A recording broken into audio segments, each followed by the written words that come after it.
tin tin tak da din din da tin tin tak dina di dina dina di dina din tak dina tuna katta tak tak dina din din da din din tak tak dina katin tak tak dina tin tak dina di dina dina di dina din tak dina tuna katta tak tak dina din din da din din Moin Akhtar one man show और इसके moderator हैं जनाब मोइन अख्तर साहब के साहबजादे शर्जील अख्तर साहब और इसमें अनवर मकसूद साहब, ज़ेबा शहनाज साहिबा और गज़ल अंसारी साहिबा मेहमान हैं। तो मैं रिक्वेस्ट करूंगा शर्जील साहब से कि वो सेशन का आगाज़ करें। शुक्रिया। Bismillahirrahmanirrahim. Assalamu alaikum. This is a deeply personal and very special occasion for me. 14 साल के बाद हम ये किताब आपके पास लेकर आ रहे हैं. This is an autobiography of my father, Mr. Moin Akhtar. सबका सबसे बड़ा जो सवाल है वो ये है कि इतने साल क्यों लग गए इस किताब को आप तक पहुंचते हुए. तो इसकी कई वजूहात हैं. सबसे बड़ी ये है कि जिस वक्त उनका इंतकाल हुआ था तो ये किताब नामुकम्मल थी. कई अरसे के बाद हमें कुछ नोट्स मिले जिसमें गाइडेंस थी अब्बू की कि वो और क्या इसमें इंक्लूड करना चाहते हैं, क्या किस्से, क्या वाक़यात, किन लोगों की कॉन्ट्रीब्यूशंस. तो ये साल हमें इन कंपाइलेशन में लग गए कि जो स्टेक होल्डर्स थे उनको उनकी कॉन्ट्रीब्यूशंस इकट्ठा करना, घर के अंदर घर के बाहर, सही पार्टनर्स पब्लिशर्स ढूंढना. मैं OUP का बहुत शुक्रगुज़ार हूँ कि फाइनली हम इस प्लेटफॉर्म पे आ गए हैं कराची लिटरेचर फेस्टिवल के कि ये किताब फाइनली आप तक पहुँच रही है. तो सबसे पहले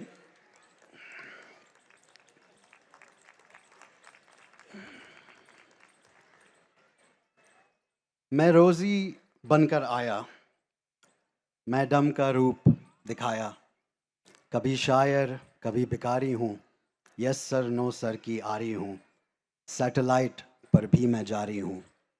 मेरे रब का मुझ पे करम है, तभी तो मेरा फ़न है. मेरा वादा है सब लोगों से, मैं खुशियाँ लब पर लाऊंगा, मैं रोतों को भी हंसाऊंगा. मेरा नाम मोइन अख्तर है.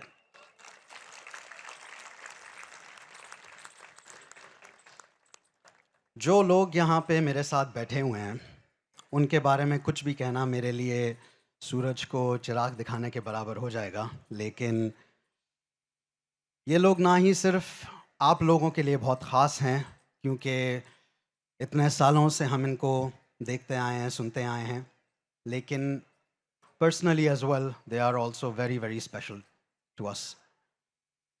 ज़ेबा शहनाज साहिबा मेरे वालिद के साथ कई साल से साथ दिया, साथ में ऑलमोस्ट उन लोगों ने अपने करियर शुरू किए. She is her career spans almost over 50 years, mashallah. Recipient of various and numerous awards. हमने इनको देखा, इनको चाहा, इनकी अदाकारी से हम सब बहुत अच्छी तरीके से वाकिफ़ हैं. और मोस्ट रिसेंटली इनको हुकूमत पाकिस्तान ने तमगा इम्तियाज़ से नवाजा. थैंक यू ज़ेबा साहिबा. हमारी फैमिली एक रिप्रेजेंटेशन भी है गज़ल अंसारी साहिबा की, जो all the way from UK आई हैं इस प्लेटफॉर्म में हमारे साथ हिस्सा लेने के लिए. ये उर्दू अदब की बहुत बड़ी प्रोपोनेंट हैं. इन्होंने वहाँ पे यॉर्कशायर अदबी फोरम भी शुरू किया है जो उर्दू को और उर्दू अदब को प्रमोट करता है. She is the chairperson and she is a very renowned poet all over the world. इनकी जो लिखी हुई पोएट्री और शायरी हैं वो अरबी में भी ट्रांसलेट हुई हुई हैं और मल्टीपल डिफरेंट इंस्टीट्यूशंस में पढ़ाई जाती हैं. लेकिन इनको मैं पुप्पो कहता हूँ. तो ये हमारे लिए आई हैं ख़ास तौर पे कुछ ख़ास पर्सनल एनेक्डोट्स शेयर करने के लिए. गज़ल साहिबा बहुत बहुत शुक्रिया आपका. अब जो ये शख्सियत बीच में बैठे हुए हैं, इनके बारे में मैं कुछ भी नहीं कह सकता।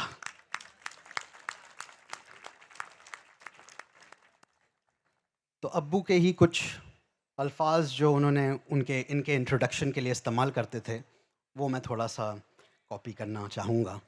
लिखते भी हैं, राइटर भी हैं, शायर भी हैं, कॉलम निगार भी हैं, पेंटर भी हैं और अपनी ज़ात में अंजुमन हैं। पाकिस्तान की तारीख़ में बहुत ही कम लोग ऐसे हैं जिनके बोले हुए लफ्ज़ इतना भारी वेट रखते हैं, और अनवर साहब उनमें से एक हैं। जो बात ये कहते हैं, पहले हमें हंसी आती है, लेकिन फिर उसके बाद हमें सोचने पर मजबूर कर देती है। अनवर साहब, आपका बहुत बहुत शुक्रिया यहाँ पे आने के लिए। तो सबसे पहले जो मैं सवाल करना चाहूँगा आप सब लोगों से, आप लोगों की जो पार्टनरशिप है अब्बू के साथ, वो तो सभी के सामने है, लेकिन पहली मुलाकातों के बारे में थोड़ा बात करते हैं। ज़ेबा साहिबा, पहली बार कब मिली उनसे, कैसे मिली, कुछ ज़रा बताएंगी? औज़ुबिल्लाहिमिनश्शैतानिर्रजीम, बिस्मिल्लाहिर्रहमानिर्रहीम। सबसे पहले तो आप सबको अस्सलाम वालेकुम, और इतनी खूबसूरत तकरीब कराची में मुनक़्क़िद करवाने पे मैं मुबारकबाद दूंगी ऑक्सफोर्ड को कि कराची के बेटे और बेटियां इस तरह के तालीमी और कुतुबी मेले और उर्दू के अच्छे और ख़ूबसूरत प्रोग्राम के लिए तरसते रहते हैं। इस वक्त इस प्रोग्राम की कामयाबी आप सबकी मौजूदगी है कि यहाँ हर चेहरा कोई ना कोई हैसियत रखता है, कोई ना कोई पहचान रखता है, और आप सब अपने कीमती वक्त में से वक्त निकाल के इस फेस्टिवल में आए हैं। तो और मेरी खुशनसीबी है कि अल्लाह रब्बे करीम ने मुझे मोइन अख्तर साहब की इस तकरीब में बुलाया, और मेरा सबसे बड़ी खुशनसीबी और एक है कि मैं अनवर मकसूद साहब के बराबर बैठी हुई। मेरे लिए बहुत बड़ा एजाज़ है। अल्लाह रब्बे करीम नहीं नहीं नहीं मैंने तो भाई भी नहीं बोला आपको, खालाजाद भाई हैं आप मेरे। तो मेरे लिए बहुत बड़ा एजाज़ है, और इस तरह की तकरीबें कराची में होनी चाहिए। हमारे बेटे शर्जील ने जो सवाल किया, तो मैं पहली दफ़ा, आप यकीन करें, उनसे ऑटोग्राफ लेने के लिए उनसे मिली थी। मैं स्कूल में पढ़ती थी और वो हमारे स्कूल आए थे, और मुझे ये क्रेज़ था कि मैंने इनका ऑटोग्राफ लेना है। उस ज़माने में मुझे बहुत शौक़ था ऑटोग्राफ लेने का। आज के बच्चे तो ऑटोग्राफ जानते भी नहीं हैं, क्योंकि आज के बच्चे किसी के नाम से किसी को पहचानते भी नहीं हैं। सब टेलीफोन के मरहून मन्नत हैं, किताब से दिलचस्पी है ही नहीं। तो हम ऑटोग्राफ जमा करते थे बेटा, तो ऑटोग्राफ लिया था सबसे पहले। और मैं उनकी शख्सियत से बहुत मुतासिर ये हुई थी कि उन्होंने मुझसे कहा था, हाँ भाई कैसी हो मोटे बच्चे। और मुझे आज भी ये याद है, क्योंकि मैं 2 चुटिया बनाती थी और वाकई बहुत ज़्यादा हेल्दी थी, और जैसा दिखती हूँ वैसे ही थी, बल्कि इससे ज़्यादा गाल वाल लाल होते थे। मैं आपको एक और बात बताऊँ शर्जील, के इस वक्त जिस शख्स का पहला लफ्ज़ टेलीविज़न पे मैंने बोला था, वो मेरे बाएं जानिब बैठे हैं, अनवर मकसूद साहब। और 50-50 में मैंने इनका पहला लफ्ज़ टेलीविज़न पे जो बोला, वो अनवर मकसूद साहब का। आज मुझे ये एजाज़ भी मिल रहा है मोइना साहब की तकरीब में कि 50-50 में अनवर भाई का लिखा हुआ पहला लफ्ज़ मैंने टीवी पे बोला था, और मेरी कामयाबी शायद उसी दिन से शुरू हो गई थी। बहुत बहुत शुक्रिया आपका। अनवर साहब, बाहर ये मेरे लिए अनवर अंकल हैं। अनवर साहब, लेकिन आपके लिए भी यही सवाल, पहली मुलाकात।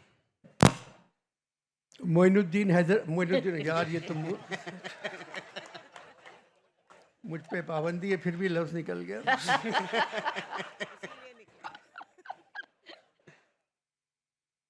मोइन अख्तर वो बहुत बड़े एक्टर थे, मुझसे झूठ नहीं बोला जाता। हिंदुस्तान पाकिस्तान में उस तरह का कोई अदाकार नहीं। संजीदा दे दें स्क्रिप्ट, उसको मज़ाहिया दे दें। हर बड़े एक्टर के लिए स्क्रिप्ट चाहिए होता है। स्क्रिप्ट अगर अच्छा है, अदाकारी कितनी भी बुरी हो, वो मशहूर हो जाता है। अगर मोइन का कमाल ये था लूज टॉक मैंने मोइन के साथ तकरीबन 427 प्रोग्राम किए और कोई सेट नहीं, एक गोल मेज़, 2 कुर्सियां, मैं और मोइन बैठे बातें कर रहे हैं। अब रही बात, मैं कब मुलाकात हुई, मैं इनके प्ले देखने जाता था आदम जी ऑडिटोरियम में मोइन के। ये कभी टार्जन बने हुए, दुबला पतला टार्जन, जांगिया पहने हुए, रस्सी से उतर रहे हैं। ये मुझे बगैर डायलॉग की हंसी आती थी कि हंसता रहता था कि टार्जन इतना दुबला रस्सी से उतर के आ रहा है। और फिर मोइन की परफॉर्मेंस मैं लिखता था ज़िया मोहिउद्दीन साहब के लिए, ज़िया मोहिउद्दीन शो। तो ज़िया भाई ने मुझसे कहा कि अनवर, एक कोई जानते हो किसी जो आके एंटरटेन करे? मैंने कहा एक लड़का आदम जी ऑडिटोरियम में प्ले करता है, मोइन अख्तर, और वो नकल वकल भी करता है बहुत अच्छी, तो उनको बुलाएं। तो मोइन को बुलाया और फिर मोइन छा गए, क्योंकि टेलीविज़न की ज़रूरत थी मोइन को, पूरा पाकिस्तान पहचाने। एज ए प्ले का एक्टर तो सब जानते थे उसको कि थिएटर का बहुत अच्छा एक्टर है। मगर फिर मोइन के साथ मेरा 36 बरस का साथ रहा। 36 इयर्स मैंने मोइन के लिए लिखा, और जो लिखा मोइन ने उसको अदा बहुत अच्छी तरह किया। मोइन की कुछ खामियां भी थी। मैंने कभी ज़िंदगी में मोइन की जेब में पर्स नहीं देखा। तो मैंने कहा मोइन, तुम पर्स क्यों नहीं रखते हो? कहने लगा यार वो पैसे खर्च हो जाते हैं। मुझे बड़ाऊ कहते थे। मैं एक सीरियल लिख रहा था, हम पे जो गुजरती है, सीरियल का नाम था। उसमें मोइन का किरदार था, सानिया थी उसमें, और मोइन एक रिटायर्ड एडवोकेट हैं, वकील हैं, उनका था। तो 2 दिन बाद आया, उसका हीरो कोई और था उस प्ले का। मोइन आया कि अनवर, ये मैं नहीं करूँगा प्ले। मैंने कहा तुम्हारा सेट लगा हुआ है, तुम्हारा इंतज़ार कर रहे हैं सब। कह रहे नहीं, तुम किसी और को कर लो। मैंने बात कर ली है लाहौर से, वो आ रहे काम करने के लिए, और मैंने कहा क्यों नहीं करोगे तुम? कहने लगा मैं तुम्हें बता नहीं सकता, मेरी जगह तुम्हें किसी और को लेना पड़ेगा। फिर मैंने कहा बताओ तो सही, हुआ क्या? पैसे कम है तुम्हारे, मैं ज़्यादा बढ़वा देता हूँ। बोले नहीं, पैसों की बात नहीं है, मैं ये नहीं कर सकता, ये तुम्हारे साथ ज़्यादती होगी। चले गए घर। मैंने डायरेक्टर को बुलाया, सानिया का मियाँ डायरेक्ट कर रहा था बात। तो मैंने कहा ये प्रॉब्लम हो गया है।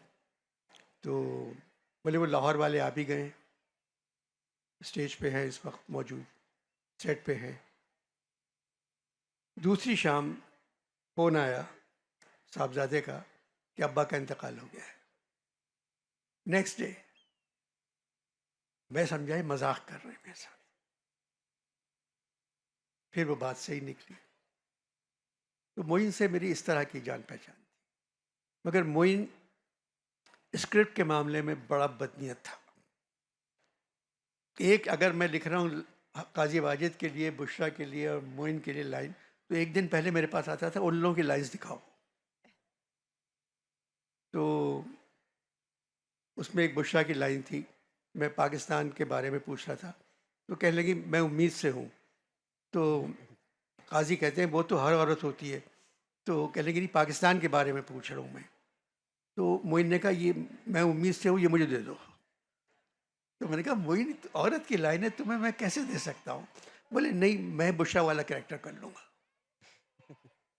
तो वो बना, औरत बना, और फिर उसने वो कैरेक्टर किया और बुशरा से अच्छा किया, और कमाल था मोइन का। मोइन का जो भी साथ रहा मेरे, मोइन को अपने बच्चों से बहुत मोहब्बत थी। खासकर ये जो बैठे हुए हैं साहबजादे, ये बाहर पढ़ते, बाहर ही पढ़ाई मुकम्मल की। मोइन की सारी खासियतें इनमें मौजूद हैं। वेरी फाइन एक्टर, हर चीज़ आती है इनको, मगर ये पढ़ाई में हैं, इस तरफ नहीं आए। ये अपने पढ़ने में हैं और इंशाल्लाह बहुत आगे जाएंगे। मगर दिल तो चाह रहा है आप लोगों से कोई और मौजूद बातें करूं, मगर मुश्किल है। और वैसे भी आज 8 फरवरी है, तो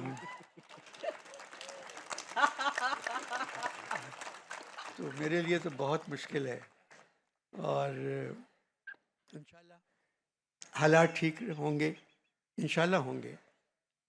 और अगर इंशाल्लाह 40 बरस बाद मैं ज़िंदा रहा तो फिर मिलूँगा आपसे, इंशाल्लाह इंशाल्लाह। क्योंकि 40 बरस तक तो नहीं लगता मुझे। और बाकी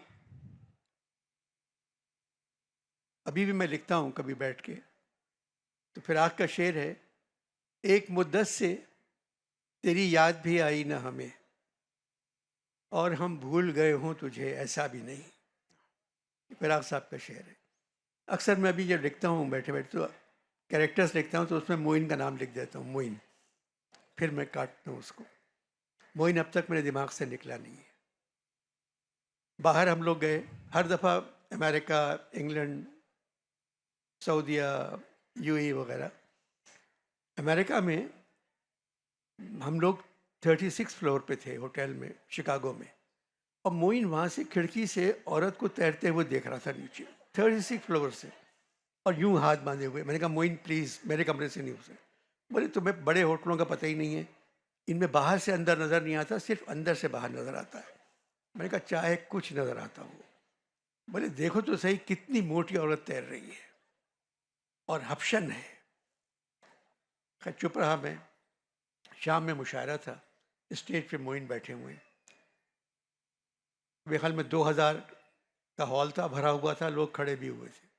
वहाँ बीच में नहीं बैठने देते लोगों को, साइड पे खड़े हो जाएं वो। मैंने 4 मिसरे लिखे। मैंने कहा मोइन, मुझसे टुन मेरी थी। मैंने कहा टुन मेरी साहब आप सुबह मेरे कमरे में आए थे और ये 4 मिसरे लिख के गए थे, वो जो औरत नहा रही थी उसको देख के। अब ये घबरा गया, कह रहे नहीं नहीं बिल्कुल नहीं, मैं नहीं कर सकता ये, वो मैंने नहीं लिखे, मुझे लिखना ही नहीं आता। मैंने कहा आप शायर हैं, लिखना कैसे नहीं आता आपको? आपने 4 मिसरे लिखे, औरत को देख के आप मेरे पलंग पे छोड़ के आ गए, ये है, सुना दीजिए। अब उसने देखा यूँ और देख के जैसे जो कुछ कह सकता था खामोशी से कह दिया उसने। कहने लगा था ये मैं नहीं सुना सकता।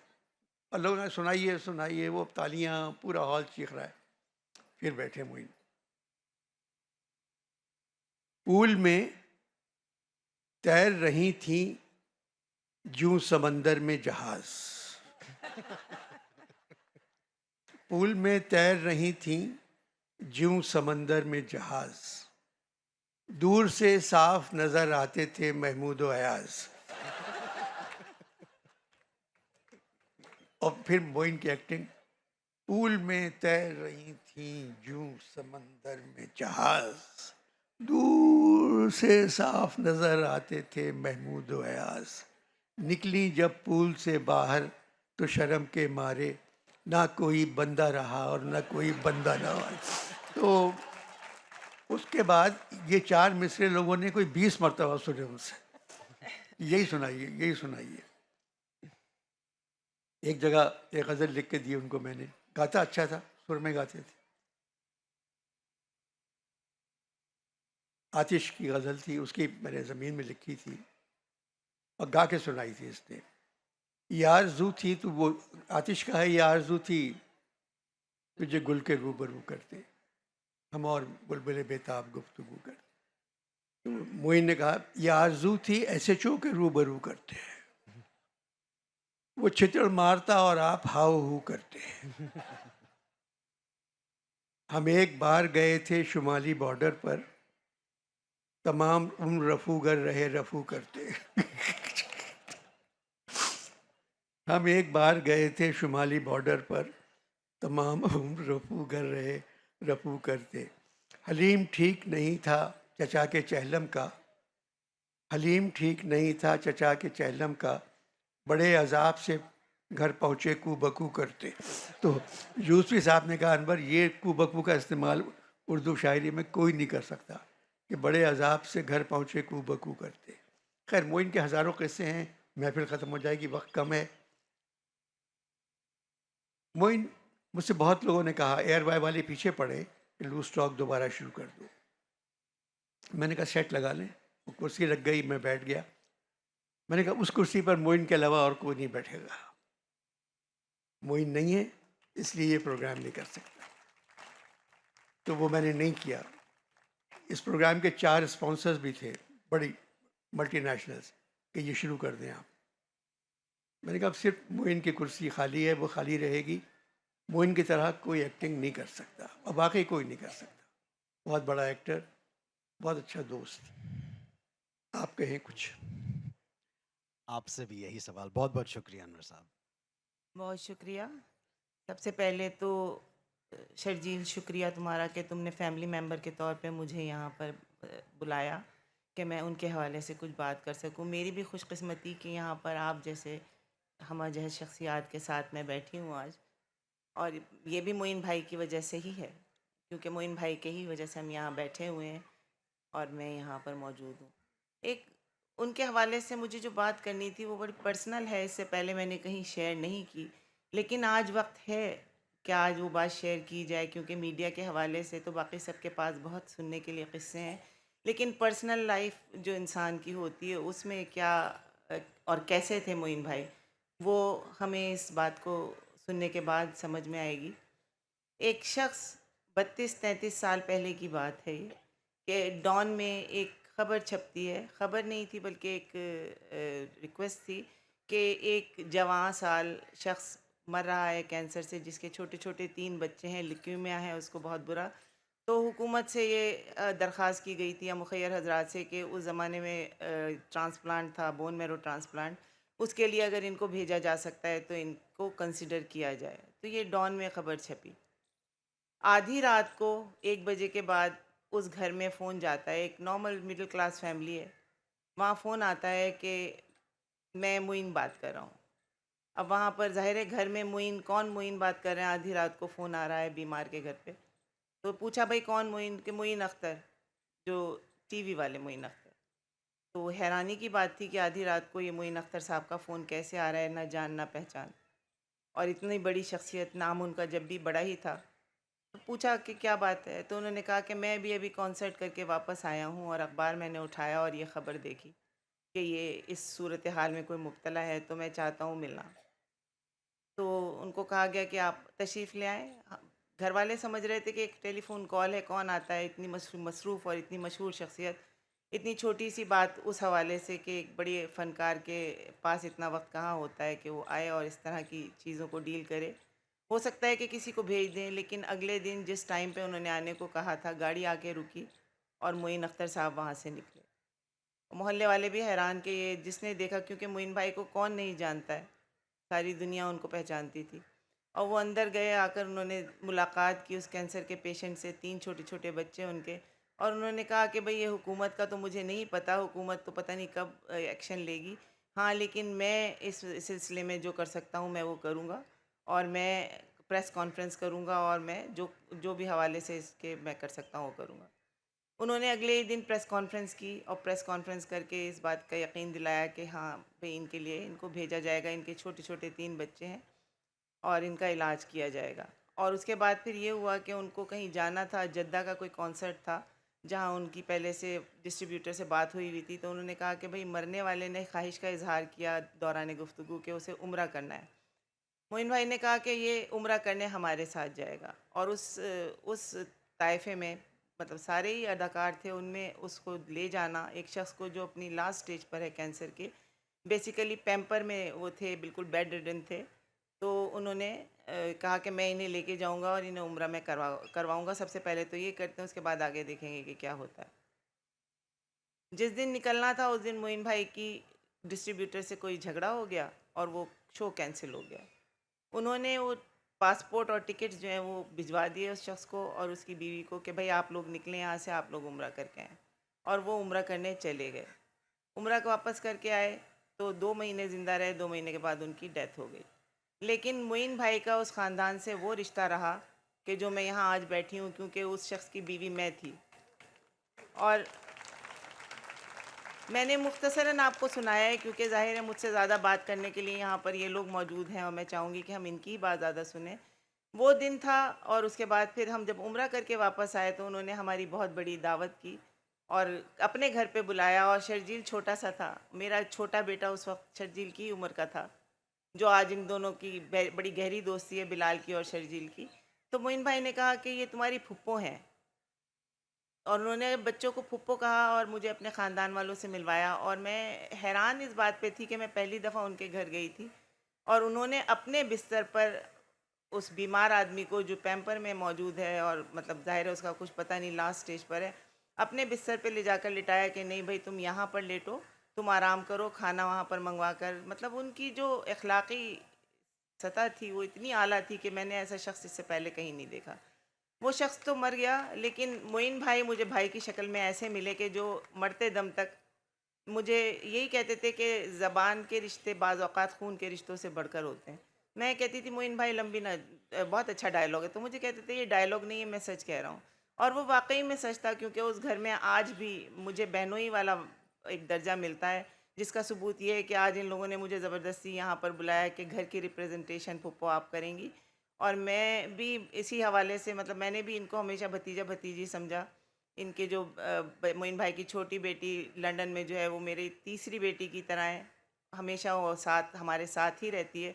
अनवर भाई भी वहाँ पर आ चुके हैं मोइन भाई के साथ। मोइन भाई होटल छोड़कर मेरे पास आ जाया करते थे और मुझे क्या, हम जा रहे हैं चैरिटी डिनर है वहाँ पर, हम खाना खा रहे हैं, वो कहते हैं जी नहीं खाना वाना घर जाके खाएंगे, चल भाई घर चल।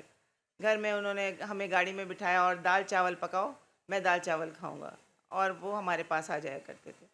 तो वो उनकी सादा तबीयत की ये जो एक कहानी है। मैंने मोइन भाई से बाद में कहा कि अब तो शमीम का इंतकाल हो गया, मेरी भी रीमैरिड अगेन। उसमें भी मोइन भाई का हाथ ये था कि उन्होंने कहा कि नहीं भाई तुम कर लो, 1 साल के बाद तुम शादी कर लो, और किसी की आँख नाक अच्छी हो तो उसके पीछे लोग पड़ जाते हैं, तो मैंने उनसे कहा कि इसका मतलब है आप मेरी तारीफ़ कर रहे हैं। तो हंसते थे। बहरहाल उनकी वजह से मैं जिस तरह उस मुश्किल वक्त में मुझे सहारा मिला और एक भाई की मोहब्बत मिली, और वो भाई के जाने के बाद भी भाभी और बच्चे उसी तरह हैं। तो ये बात एक मैं शेयर करना चाह रही थी जो मैंने मुख्तसरन शेयर की है। बाकी बात आप लोग खुद समझ सकते हैं कि इस किस्म की सूरत हाल में क्या होता है। और बाद में मैंने मोइन भाई से कहा कि आप उस उम्र के पैसे मुझसे प्लीज़ ले लीजिए, क्योंकि गुर्बत नहीं थी बल्कि वो तो एक बीमार शख्स था जिसकी कोशिश की जा रही थी कि वो बच जाए। तो उन्होंने मुझे कहा कि मैंने माफ़ किया, मेरे अल्लाह ने माफ़ किया, ये उम्रा उसके लिए मेरी तरफ से था। तो बस ये एक बात आप लोगों से शेयर करनी थी जो मैंने मेरे ख्याल में पहली दफ़ा ही शेयर की है। पर्सनल बातें कहाँ शेयर की जाती हैं, लेकिन मोइन भाई का एक ये रुख दिखाना चाह रहे थे हम आपको कि मीडिया से हटकर, और मेरे अलावा भी उनके मेरे ख्याल में इंतकाल के बाद जितने लोग सामने आए हैं कि वो किस किस के लिए क्या क्या कर रहे थे, उसको देखकर हम सब भी हैरान हुआ करते थे कि किसी को इस बारे में नहीं पता था कि उनकी जेब में पर्स क्यों नहीं होता, क्योंकि वो पर्स छोड़ आया करते थे अपने घर में उन लोगों के लिए जिनको उनकी ज़रूरत थी। बहुत बहुत शुक्रिया पप्पो, बहुत बहुत शुक्रिया। हेलो, आपका किस्सा सुना है, आप खुद कह रही हैं किस्सा सच है, मगर एक बात मुझे इसमें यकीन नहीं आया कि मोइन ने डॉन पढ़ा। मैं गर्दन कटा दूँ अपनी अगर मोइन डॉन पढ़े। भाई घरों में अखबार तो आया ही करता है, बस हाँ, कोई अखबार दूसरा आया होगा, अखबार जहाँ वगैरह, मगर डॉन नहीं पढ़ सकता मोइन। असल में वो दोनों में छपा था, जंग में भी और अच्छा, डॉन में भी, ठीक। दोनों अखबारों में ये अपील की गई थी। और वो जो सरकारी लोग आए थे तो वो आए थे 40वें के भी बाद, वो तशरीफ़ लाए थे देखने के वो कौन सा शख्स है जिसके लिए अपील की गई थी। बहुत बहुत शुक्रिया आपा, बहुत बहुत शुक्रिया पप्पो। इससे पहले कि हम इस सेशन को थोड़ा सा आगे बढ़ाएं, एक छोटी सी मोन्टाज तैयार की गई है मोइन अख्तर साहब की, जो हम चलाना चाहेंगे और दिखाना चाहेंगे। साहब को सलाम कर लो तो अल्लाह माफ़ करे, वो जान छुड़ाना मुश्किल हो जाती है। मैंने सिर्फ पीछे इतना पूछा, मैंने कहा की हाल है तारिक साहब? बस यार अल्लाह दा शुक्र है, तू सुना की हाल ने तेरे? कहने लगे जिंदगी के नेहा खानों में जब पग डंडियों पे उड़ते हुए परिंदे जब परवास करते हैं तो सूरज की किरणें एक ऐसी जगह चली जाती हैं।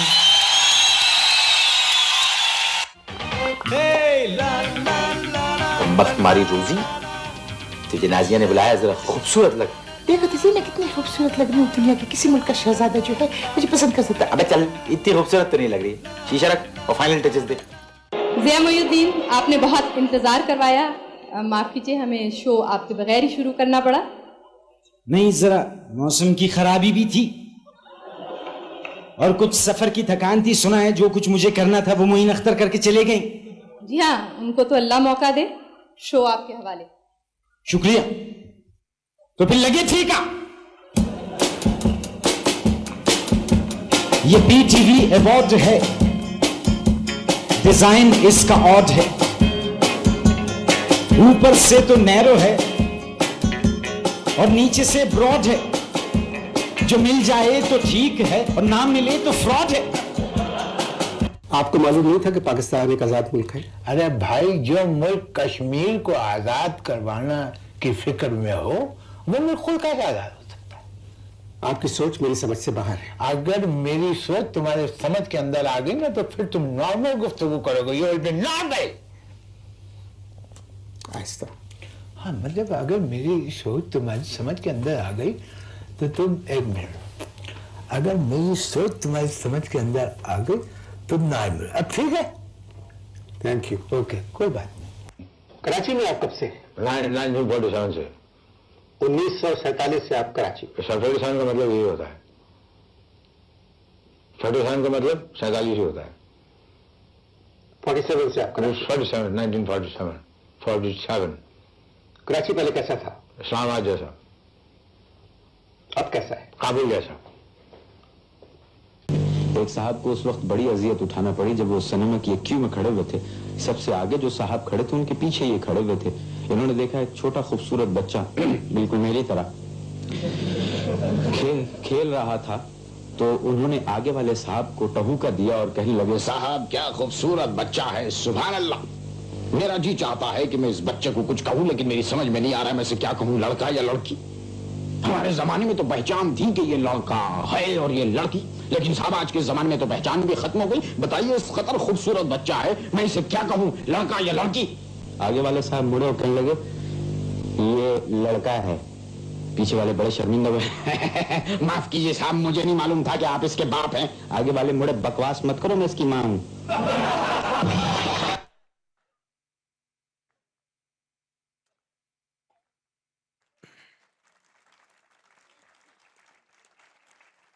A small snapshot of the genius of the great Moin Akhtar. Zeba साहिबा, बहुत सालों से आपने उनके साथ काम किया, अलग अलग शोज़ में, अलग अलग ड्रामों में।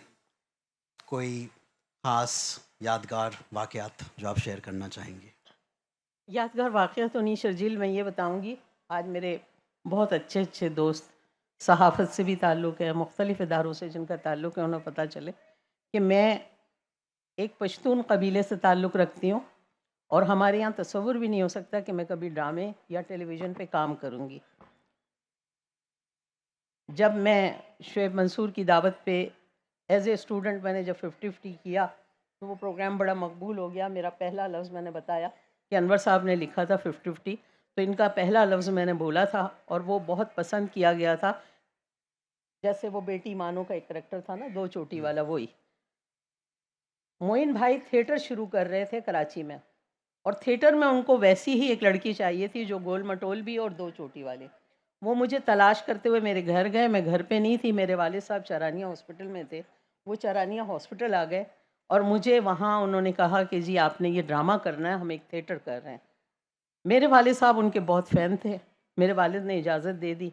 मेरे वालिद साहब की उर्दू बड़ी गुलाबी थी, पश्तून थे, तो वो उसी स्टाइल में बात करते थे। तो मेरे वालिद ने कहा मैं इजाज़त तो दूंगा लेकिन आपको बेटा घर से आके ले जाना है, घर पे ही वापस छोड़ना है। तो मोइन भाई ने उनसे कहा कि आज से आप इनके बाबा हैं, मैं इनका डैडी हूँ। अब मैं खुद आऊँगा, आपके घर लाऊँगा, फिर घर पे छोड़ के जाऊँगा। अब हमारी रिहर्सलें और शो जब शुरू हुआ तो वो घर पे आके आवाज़ देते थे, खान साहब हम अपना बेटी लेने आए हैं, तुम हमको हमारा बेटी दो, शाम को तुम्हारा बेटी तुमको हम वापस देगा। ये उनकी कंटिन्यूटी थी। जो हमारा 15 दिन का प्ले था, वो लेने खुद आते थे और छोड़ने खुद आते थे और आवाज़ बिल्कुल मेरे अब्बा की नकल करते थे और कहते थे कि खान साहब अपना बेटी ले लो, सुबह हमारा बेटी हमको दे देना। इस तरह की सपोर्ट, इस तरह का जो इंट्रोडक्शन है, अब्बू ने कई और एक्टर्स के साथ बहुत से लोगों को, लेकिन बेटा मेरे वो डैडी ऐसे बने कि मेरे बहन भाई छोटे थे, मेरे वालिद साहब की डेथ हो गई। मेरी माँ को बड़ा दुख था इस बात का कि मेरा बेटा क्यों नहीं है। वो मुझे देख के आंखों में आंसू भर के कहती थी काश मेरा बड़ा बेटा होता। और मुझ में ये ज़िद आ गई थी कि मैं अपनी माँ का बेटा बन के दिखाऊंगी। और मैंने डैडी को बोला कि मैं मुस्तकिल काम करना चाहती हूँ, आप मेरी अम्मी से कहें मुझे काम करने दें। उन्होंने वादा किया, उन्होंने अम्मी को भी समझाया, आपके अब्बू ने, और सिर्फ आपके अब्बू की वजह से ज़ेबा शहनाज बनी, वरना मुझे कोई भी नहीं जानता। मैं कहीं टीचर होती या मैं कहीं क्लर्क होती जैसे आम लड़कियां काम करती हैं। ज़ेबा ने कहा अभी कि पश्तून है, इनको इजाज़त नहीं है कहाँ पश्तूनों की बेटियों को ड्रामे और फिल्मों में। बिल्कुल सही कहा। मुजर्रत शाहीन लखनऊ की हैं। सर वो वहाँ पे उसने है ना किसी ने गोद लिया हुआ, पठान ने उसको असल पठान की नहीं है, गोद लिए हुए पठान की बच्ची है। तो मैं जब वहाँ पे काम करने लगी तो आप यकीन करें कि मैं मुसलसल जो फेस्टिवल था इनका, टार्जन मोइन अख्तर से, बचाओ मोइन अख्तर से हमने शुरू किया था, और जब तक मोइन भाई ने काम किया मैं थिएटर में काम करती रही। और मेरे अंदर क्या सलाहियत थी, आप जैसे लोगों ने मुझे बुक किया, काम दिया, और मैं एक आर्टिस्ट बनती चली गई। आप यकीन करो शर्जील, ज़िंदगी ने बहुत सारी रास्तों पे लगाया, लेकिन आपके वालिद साहब की जो आप कह रहे हैं ना कि बहुत से लोगों के लिए वो ऐसे बंदे थे कि हम देखते थे कि कोई आर्टिस्ट अगर उसके पास अच्छे कपड़े नहीं हैं और उसको शो में ले जाना है मोइन भाई ने, तो मोइन भाई अपने वार्डरोब पे ले जाकर उसको खड़ा कर देते थे और कहते थे जो सूट चाहिए ले लो, जो मोज़े चाहिए ले लो, जो टाई चाहिए ले लो। उनको पहना के सजा के अपने साथ ले जाते थे कि आर्टिस्ट को कभी भी वेल ड्रेस के बगैर कहीं नहीं जाना चाहिए। वो खुद सजाते थे उस आर्टिस्ट को और अपनी चीज़ें दे के। ये मैंने अपनी आंखों से देखा। किसी की हेल्प करनी होती थी तो इतनी खूबसूरती से करते थे कि अगर किसी को घर चाहिए तो उसको कहते थे, जैसे मुजीब आलम साहब, मैं उस प्रोग्राम में थी कि उनको घर की ज़रूरत थी मुजीब आलम को, तो उनसे कहा कि तुम्हारे पास कोई कैसेट है अमेरिका में। वो कैसेट उसका लिया और उन्होंने उसी वक्त उसको नीलाम किया और उसको इतने पैसे दिलाए कि मुजीब भाई ने पाकिस्तान आके घर लिया। तो वो इतनी खूबसूरती से लोगों की मदद करते थे कि बंदे को पता भी नहीं चलता था। वो जितना वाइट कॉलर हो उसको बड़े तरीके से उसका साथ देते थे। और ये आखिर तक देखा। मैं आखिरी ड्रामे में भी उनके साथ थी जिसमें उनकी डेथ हुई है, मैं उनके साथ थी। हम रिकॉर्डिंग कर रहे थे, वो हमें तंग करते थे, मैं नहीं आ रहा, मेरी तबीयत ठीक नहीं है। हम समझते थे यार तंग कर रहे हैं, अब ये हम सब आ गए सेट पे, ये रिकॉर्डिंग नहीं कर रहे हैं, तो हम तंग हो जाते थे। तो देखते थे बाहर खड़े हुए हंस रहे हैं, तुम लोग मेरे को बुराई कर रहे थे ना, आ जाते थे। जिस दिन उनकी डेथ हुई उस दिन उन्होंने हमें फ़ोन नहीं किया, हम सब सेट पे इंतज़ार कर रहे थे। तो इतने में ड्राइवर जो है खान का फ़ोन आया कि मोइन भाई चले गए। हमने कहा पता नहीं ये किससे फ़ोन करवा रहे हैं। हम सब सेट पे थे, TV1 का सेट था। हमने कहा कि यार ये हमें तंग कर रहे हैं, बाहर होंगे। हम सब बाहर निकले देखने के लिए, तो बाहर मोइन भाई नहीं थे। और वो दिन सच्ची बात हुई थी कि मोइन भाई चले गए थे हमें छोड़ के। शर्जील, उस दिन मैंने, ज़ेबा शहनाज ने महसूस किया कि मैं आज यतीम हुई हूँ। उस वक्त तक मेरे वालिद को जाके 20 साल हो गए थे, मुझे नहीं पता चला मैं यतीम थी।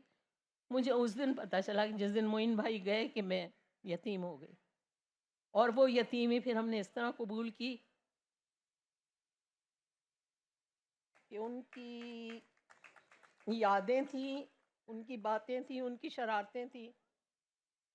और आज जब हम तुम्हें देखते हैं, क्योंकि तुम हमारे सामने ही छोटे छोटे बड़े हुए, अनु भाई को देखते हैं तो सोचते हैं कि शायद मोइन भाई यहीं कहीं हमारे में मौजूद हैं, वो कहीं भी नहीं गए। उन्होंने हमें अच्छी तरबियत दी।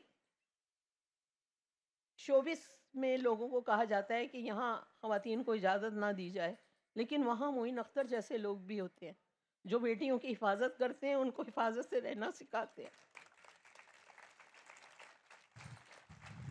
और उनको बेटी बना के अपनी बेटी की तरह उसकी हिफाजत करते हैं। इसलिए कभी ना कहें कि शोबिस में सारे लोग बुरे होते हैं। जी जी बिल्कुल। अब्बू की सबसे ख़ास जो एक खूबी थी वो शायद यही थी कि जो भी उनसे मिलता था, जो भी उनको जानता था, उसको ये लगता था कि सबसे करीबी वो ही है उनसे। बिल्कुल। तो he was a very very interesting man. Anwar साहब, आपसे दो सवाल जो मुझसे काफ़ी लोग पूछते हैं, लेकिन आप ही उनका जवाब दे सकते हैं.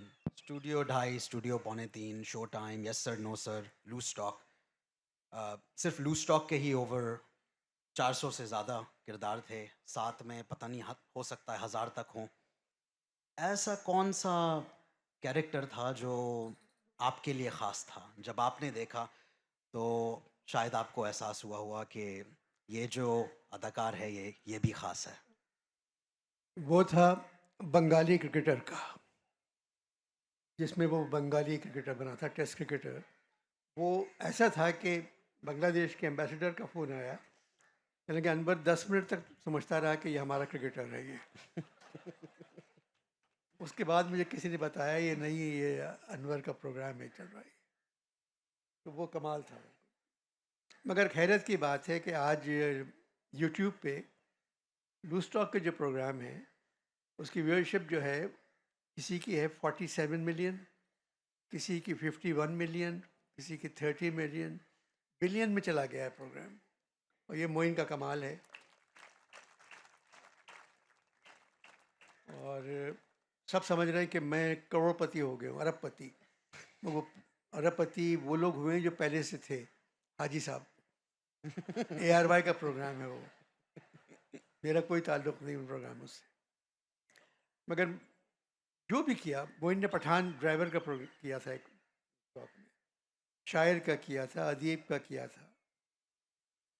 जो कैरेक्टर उसको दिया उसने बहुत अच्छा किया. कमाल 2 मरतबा स्क्रिप्ट पढ़ते थे.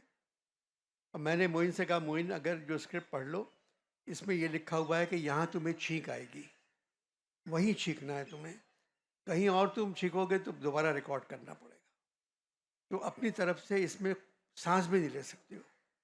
लिखा हुआ कि आप मोइन आसमान की तरफ देख के सांस लेगा, वहीं लेना है तुम्हें. और जो लिखा, मैं 2 मरतबा पढ़ता था. बुध को हम पढ़ते थे, थर्सडे को पढ़ते थे, और फ्राइडे को रिकॉर्ड करते थे, और सैटरडे को ऑन एयर होता था. और बीच में कोई टेक नहीं होती थी, शुरू हुआ और ख़त्म हुआ. ये सिर्फ मोइन कर सकते थे और कोई नहीं कर सकता. जब हम ये सारे प्रोग्राम्स के बारे में बात करते हैं तो एक अनवर मकसूद साहब थे, एक मोइन अख्तर साहब थे, और साथ में एक और अदाकारा थी जो आज यहाँ पे आ नहीं सकी, लेकिन उन्होंने हमारे लिए एक मैसेज ज़रूर छोड़ा है जो हम चलाना चाहेंगे आप सबके लिए.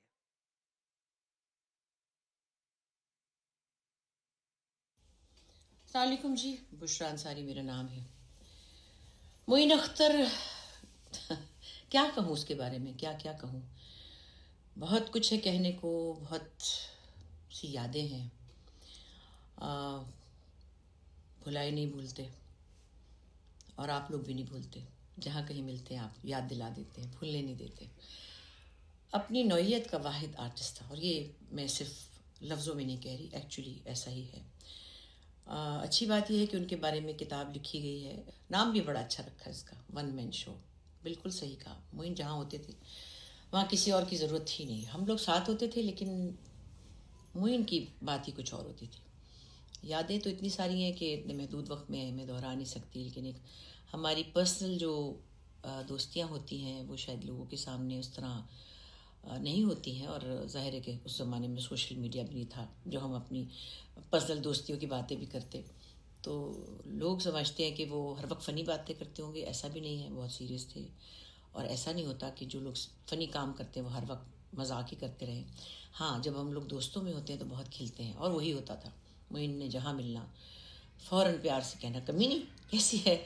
फिर फ़ोन पे भी आवाज़ें बदल बदल के फ़ोन करते थे. यानी मैं समझती थी कभी एक पठान का फ़ोन आ रहा है, कभी किसी बंगाली का आ रहा है, तो मैं थोड़ी देर में समझ जाती थी. मैं मोइन खुदा के वास्ते, बदल बदल के दूसरे नंबरों से करते थे. बाकी बात एक मैं आपको अजीब सी बात बताऊं जो शायद मैंने पहले भी कही है. He was very unsocial. वो कोई ऐसा बंदा नहीं था जो पार्टी गोइंग हो, या कोई बहुत सारे उसके दोस्त हों. दोस्त थे लेकिन महदूद थे. हम लोग तो दोस्त थे, काम में भी हम मिलते थे, लेकिन वो जो होता है ना कि आप किसी दोस्तों के घर जाते हैं, वो आपके घर आते हैं ईद पर, शबरात पे, शादियों में, मेहंदियों में, हम जैसे करते हैं, Moin was not like that, बहुत आइसोलेशन में चले जाते थे वो घर में। काम पे वो बहुत एक्टिव होते थे, और जैसे ही काम ख़त्म हुआ वो अपने, बल्कि मुझे कहते थे कि भाई मैं बिस्तर पे सारी रात जब पड़ा रहता हूँ, मेरे बिस्तर में उस जगह खड्डा बन गया है, क्योंकि बिल्कुल कहीं जाना नहीं है। 2-4 उनके अपने आसपास के दोस्त थे जो करीब रहते थे, या जो भी समझ लें, तो वो करीब वो आ जाते थे रात में, क्योंकि वो रात को जागते थे और दिन को सोते थे। तो हम तो, हमारी लाइफ बिल्कुल डिफरेंट थी।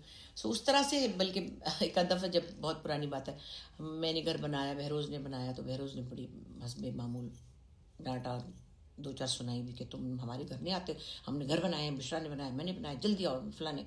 फिर आया, उसके घर भी गया, मेरे घर भी गया, बड़ा खुश हुआ। फिर दूर इतना रहते थे ना, वो मलीर में रहते थे। और फिर जैसे कि मैंने आपसे कहा कि वो घर में आने जाने वाला माहौल नहीं था। उनकी फैमिली से भी हम कभी ख़ास नहीं मिले, एक आध दफ़ा मिले जब उनका इंतकाल हुआ। तो they were very different from our families.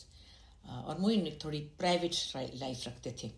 बाकी जब मिलते थे तो बहुत मज़ा आता था, और फिर क्या क्या मजाक मस्ती। और अनवर साहब के साथ उनकी जो चोंचे थी, दोनों एक दूसरे को जुमले लगा रहे होते थे, कभी कुछ कभी कुछ। फिर हम शोज़ में जब इकट्ठे होते थे PTV पे, मोइन को अच्छे कपड़े पहनने का बहुत शौक़ था, ख़ासतौर पे सूट पहनने का बहुत। करोड़ सूट हुआ उनके पास, अब पता नहीं कहाँ हैं, बच्चे पहनते हैं नहीं पहनते। तो हम एक दिन को भी जाते थे तो मोइन ने बक्सा भरा हुआ होता था, यानी 20 सूट होते थे समझे। तो मेरा भी एक हैंड कैरी होता था, उसमें एक शो में पहनने के कपड़े, एक जाने के, एक आने के, एक नाइट सूट, इतना सा तो होता था। अनवर साहब का तो इससे भी कम, उसी में सो जाते थे, वो तो बिल्कुल ही लापरवाह हैं। तो इनका बहुत बड़ा सूटकेस था वो एक। तो अनवर साहब, अब हम एयरपोर्ट पे बैठे हैं, तो छेड़ होते थे कि तुम इतना बड़ा बक्सा क्यों ले जाते हो। उन्होंने कहा मेरी मर्जी, तुम्हें क्या। उन्होंने कहा नहीं, मतलब तुम्हें क्या ये हौका है, कल हम आ जाएंगे वापस, आज रात हमारा इवेंट है, तो तुम एक सूट ले जाओ, हद से हद 2 ले जाओ। कहते नहीं, मैं 6-7 से कम नहीं रख सकता सूट, मेरा क्या पता क्या मूड हो, मैं क्या पहनना चाहूँ और क्या मैं ना पहनना चाहूँ। तो अनवर साहब कहते थे तुम छिछोरे हो ना, इसलिए तुम शो ऑफ हो ना। कहते हाँ बुड्ढे, तेरे पास तो कपड़े ही नहीं है, एक ही कुर्ता, एक ही पतलून फटे हुई और चप्पल पहन के आते थे। बस दोनों इतना मज़ा करते थे ना। तो बाहर मैं भी उसके साथ, हम इकट्ठे आ रहे थे, बड़ी पुरानी बात है, दुबई से आ रहे थे मैं और वो। तो मोइन का जो था ना ब्रीफ के, उसमें 10 किलो दवाइयाँ होती थी, मतलब 10 किलो, बहुत दवाइयाँ थी। मोइन को बहुत सारी बीमारियाँ थी, आपको नज़र नहीं आया क्योंकि उन्होंने कभी आपको पता नहीं चलने दिया। उनको ब्लड प्रेशर था, एज़मा था, हार्ट इलाज था, शुगर थी, TB हो गई थी, पता नहीं और क्या क्या, हाँ शुगर भी थी। तो मोइन की इतनी गोलियाँ खाते थे, और चूँकि रात को जागते थे तो फिर गोलियाँ खा के सोते थे। बस ये हमारा काम बड़ा प्रेशर वाला है, दिमाग इतना मुंतशिर होता है, उसमें इतनी सारी चीज़ें चल रही होती हैं कि अगर आप उसकी ड्राइंग बनाएं तो आपके है तौबा, जैसे कि बहुत सारी तारों का एक जंक्शन सा नहीं बना होता, वायरिंग हुई होती है। तो वो आर्टिस्ट के या क्रिएटिव लोगों के ब्रेन कुछ और तरह ही काम करते हैं। खैर, तो मैंने वो ब्रीफ केस उन्होंने मेरे सामने खोला, मैं साथ वाली सीट पे थी, तो अपनी कोई सॉक्स वॉक्स रखी हुई थी। तो मैंने कहा अल्लाह मोइन, तुम्हारे मन्ने पाँव है ना, मन्ने हाथ है ना, छोटी छोटी जुराबें रखी हुई हैं। गालियाँ देता था क्योंकि मैं कहती थी तो तुम्हारा तो कद छूट है ना, मैं तो लंबी औरत हूँ। और हम जाते थे जब शोज़ में तो कहता था हील पहन के आ गई है, मैं और अनवर पीछे रह जाते, ये ऊँची निकल जाती है, पहले तुम लंबी हो, तुम्हें तकलीफ़ क्या। तो मतलब बड़ा प्यारा वक्त गुजरा। तकरीबन हर वीकेंड पे हम शोज़ करते थे, जब कराची में एक बहुत अच्छा ज़माना था, पूरे शहर में 17-17, 18-18 इवेंट्स होते थे और हम बिज़ी होते थे। तो मैंने जब होस्टिंग स्टार्ट की तो मैं कहती थी मोइन, मैं यहाँ ओपनिंग कर लूँगी तो तुम फलां जगह कर लेना, फिर तुम इधर आ जाना, आधा शो मैं वो कर लूँगी। और हम ऐसे दौड़ भाग करते रहते थे। अनवर साहब इतनी दौड़ भाग नहीं करते, एक जगह रहते थे, वो नहीं ये हमारी तरह चिटोरपना करते थे। तो माशाल्लाह मोइन फिर ट्रैवल बहुत करते थे, मेरे से बहुत ज़्यादा ट्रैवल किया क्योंकि मेरी बच्चियाँ थी तो मैं उनके स्कूल्स के हिसाब से टूर लेती थी अमेरिका वगैरह। मोइन हर 2 महीने बाद निकले होते थे पूरी दुनिया में, इधर उधर। बस सब कहानियाँ ही रह गई और क्या कहें।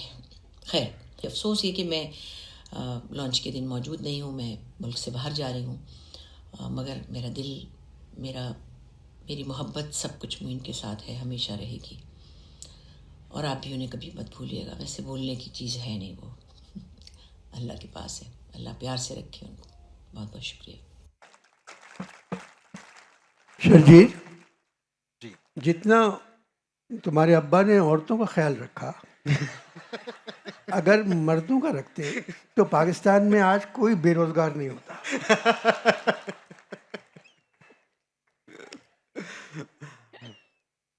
वक्त मुख्तसर है, पता भी नहीं चला, ये हमारा टाइम ऑलमोस्ट अब ख़त्म हो गया है। तो अभी है कुछ इज़ारे 10-15 मिनट है। Okay, thank you. तो कुछ लोगों को ख़ास तौर पे ये किताब पब्लिश करने के लिए रिकग्नाइज़ करना बहुत ज़रूरी है मेरे लिए। जब वालिद साहब हयात थे तो एक साहब ये मेरे सामने ही बैठे हुए हैं, अख्तर अली अख्तर इनका नाम है, जंग ग्रुप से एसोसिएटेड हैं। इन्होंने बहुत भाग दौड़ की, बहुत सारे एडिट्स बार बार हुए। अख्तर अली अख्तर साहब, आपके बग़ैर ये किताब नामुकम्मल होगी। बहुत बहुत शुक्रिया आपका। ऑक्सफोर्ड यूनिवर्सिटी पाकिस्तान से मुनीज़ा, उमैर लोधी और गौसिया अली का बहुत बहुत शुक्रिया कि उन्होंने कोलैबोरेट किया हमारे साथ। कराची लिटरेचर फेस्टिवल का बहुत बहुत शुक्रिया। इस किताब में दो बहुत अहम शख्सियत ने भी अपनी कंट्रीब्यूशन की हैं। उनमें से एक अब हमारे साथ नहीं हैं। उनके इंतकाल के एग्जैक्टली 2 महीने पहले हम उनके पास गए थे और उन्होंने बहुत ही शफ़क़त से हमारा इस्तकबाल किया और इस किताब में अपनी कंट्रीब्यूशन दी। और उनका नाम ज़िया मोइनुद्दीन साहब है। उनका भी बहुत बहुत शुक्रिया। Last but absolutely not the least, ये जो साहब यहाँ पे बैठे हुए हैं, जब भी ये सिर्फ आप लोगों के लिए नहीं है जिन्होंने मेरे वालिद को पर्दे पे देखा, हमारे लिए भी, घर वालों के लिए भी ऐसा ही है कि जब भी हम कोई भी प्रोग्राम या कोई भी ड्रामा या कोई भी शो देखते हैं अब्बू का, तो अनवर अंकल ज़रूर दिमाग में आते हैं। आपका बहुत बहुत शुक्रिया, आप यहाँ पे आए, आपने कंट्रीब्यूट किया। सारे पैनलिस्ट का बहुत बहुत शुक्रिया, ज़ेबा शनाज़ साहिबा, गज़ल अंसारी साहिबा। नाउ हमारे पास सिर्फ 8-9 मिनट बाकी हैं जो हम कुछ Q&A के लिए रखेंगे। ऑडियंस को अगर कोई भी सवालात पैनलिस्ट से करने हों तो we are more than welcome and we are more than open for any questions. Sharjeel, किताब की लॉन्चिंग में जी, वो किताब इतनी अच्छी है, उसके बाद सवाल जवाब की ज़रूरत नहीं है। वो किताब ही काफ़ी है। उस किताब में हर सवाल का जवाब है। जो किताब है किताब बाहर OUP के तो किताब जो है OUP की वेबसाइट पे मिल जाएगी। बाहर भी है, यहाँ पे कराची लिटरेचर फेस्टिवल से भी मिल सकती है और ऑल मेजर पब्लिकेशंस और book stores all over the world. Pakistan के अंदर तो मिलेगी ही, लेकिन it is also able to be shipped anywhere in the world. Can I say something? Alhamdulillah, I got an opportunity to attend his funeral by luck. Malir में उनका जनाजा आया था, मैं गया था। तो हम लोग अमेरिका में रहते थे, बड़े अच्छे इंसान थे। मैं सिर्फ यही कहूँगा कि मैं उन्हें जानता नहीं, एक आध दफ़ा मिला, लेकिन जब उनके जनाजे में बाय लक शरीक हुआ, क्योंकि हमारे ब्रिगेडियर साहब मुझे ले गए थे, मैं उनके साथ काम करता था, तो बस उस वक्त मुझे एहसास हुआ कि इतना अच्छा इंसान इतनी जल्दी अचानक चला गया। 63 साल उनकी उम्र थी। उनको भी अनवर मकसूद की तरह ज़िंदा रहना था। न जाने उन्होंने, अनवर मकसूद ने उनकी ज़िंदगी ले ली। अगर ये चले जाते तो इतना दुख ना होता। ये एक रिटायर्ड फौजी हैं। इस किस्म की गुफ्तगू सिवाय रिटायर्ड फौजी के और कोई नहीं कर सकता। एक छोटी सी बात मैं आप सबको बताना चाहूँगा कि किताब यहाँ दस्तयाब है, आप किताब ले सकते हैं। बिल्कुल यहाँ साथ ही स्टॉल है और OUP के स्टॉल पे भी किताब दस्तयाब है। किताब वेबसाइट पे भी अवेलेबल है, तो आप बिल्कुल किताब ले सकते हैं। चलिए, शुक्रिया आप सबका, बहुत बहुत बहुत शुक्रिया।